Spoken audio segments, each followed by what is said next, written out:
Kanino ba dapat ang allotment? Sa nanay na nagpalaki sa'yo o sa asawa na kasama mo nang bumuo ng sarili mong pamilya?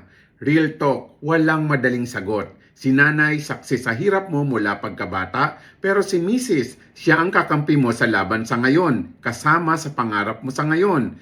Pero tandaan mo, ang perang pinaghirapan mo sa barko, hindi yan para sa away.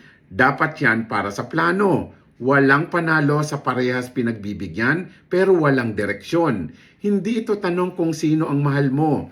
Ang tanong, sino ang may kakayahang gamitin ang pera para umusad ang buhay ninyo?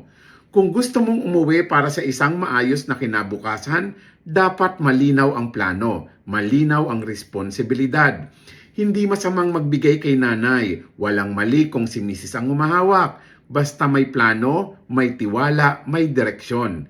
Need guidance? Message me for coaching. Let's create a system that works for everyone. Ang perang may plano, hindi nasasayang. Pinag-aawayan lang ang pera kapag walang direksyon.